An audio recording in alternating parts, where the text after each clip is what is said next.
India में आज की सारी बड़ी खबरें अगले 3 मिनट में। सीबीएसई ने क्लास 12 का रिजल्ट डिक्लेयर कर दिया है। इस साल ओवरऑल पास परसेंटेज 85.20% रही, जो लास्ट ईयर के कंपैरिजन में कम है। 2025 में पास परसेंटेज 88.39% थी, यानी इस बार रिजल्ट में 3.19 परसेंटेज पॉइंट्स का डिक्लाइन देखा गया। रीजन वाइज परफॉर्मेंस में त्रिवेंद्रम सबसे आगे रहा, जहां पास परसेंटेज 95.62% रिकॉर्ड हुई। दूसरी तरफ प्रयागराज का पास परसेंटेज सबसे लोएस्ट रहा, जो 72.43% था।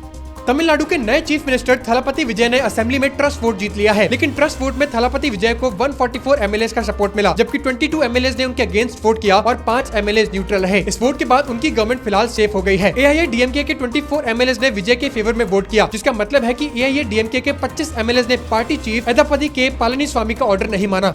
मध्य प्रदेश के बीजेपी लीडर सौभाग्य सिंह ठाकुर का बड़ा काफिला एक मेजर कंट्रोवर्सी का हिस्सा बन गया। सौभाग्य सिंह उज्जैन से भोपाल एक बहुत बड़े कॉन्वॉय के साथ पहुंचे, जिस पर डजन्स ऑफ व्हीकल्स थे। लोगों ने क्वेश्चन किया कि जब पीएम मोदी के कहने के बाद बीजेपी के लीडर खुद इतनी गाड़ियों के साथ क्यों ट्रैवल कर रहे हैं। कांग्रेस ने भी कहा कि पीएम मोदी सैक्रिफाइस सिर्फ पब्लिक से मांग रहे हैं, लेकिन उनकी पार्टी के लीडर्स खुद रूल्स फॉलो नहीं कर रहे।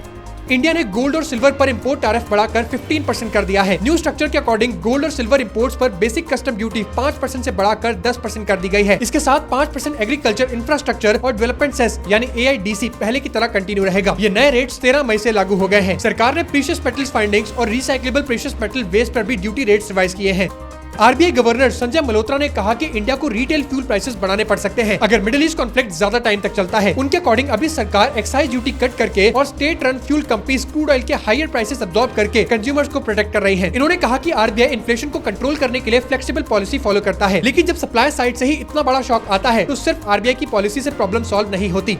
अखिलेश यादव के स्टेप ब्रदर प्रतीक यादव की 38 साल की एज में डेथ हो गई है। रिपोर्ट्स के अकॉर्डिंग प्रतीक यादव को 12 से 13 मई 2026 की सुबह लखनऊ के सिविल हॉस्पिटल लाया गया था, जहां डॉक्टर्स ने उन्हें ब्रॉड डेथ डिक्लेयर कर दिया। अखिलेश यादव ने प्रतीक यादव की डेथ पर दुख जताया। डेथ के बाद कुछ रिपोर्ट्स में ये भी लिखा गया था कि प्रतीक कुछ टाइम से डिप्रेशन और हेल्थ रिलेटेड प्रॉब्लम्स के लिए ट्रीटमेंट ले रहे थे।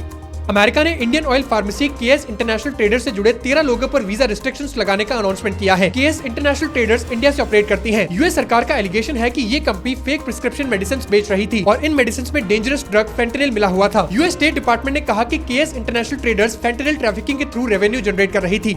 एन रंगास्वामी ने 13 मई को पुदुचेरी के चीफ मिनिस्टर के रूप में ओथ ली। ये उनका 5th टर्म है, जिससे वो पुदुचेरी के लॉन्गेस्ट सर्विंग चीफ मिनिस्टर के रूप में और स्ट्रॉन्ग हो गए हैं। ये ओथ टेकिंग एआईएनआरसी लेड एनडीए की इलेक्शन विक्ट्री के बाद हुई। एआईएनआरसी ने 16 कंटेस्टेड सीट्स में से 12 सीट्स जीती, जबकि बीजेपी ने 10 में से 4 सीट्स जीती और एनडीए के स्मॉलर एलाइज एआईएडीएमके और एलजेके ने एक सीट जीती। ऐसे करंट अफेयर्स के लिए मुझे फॉलो जरूर करना।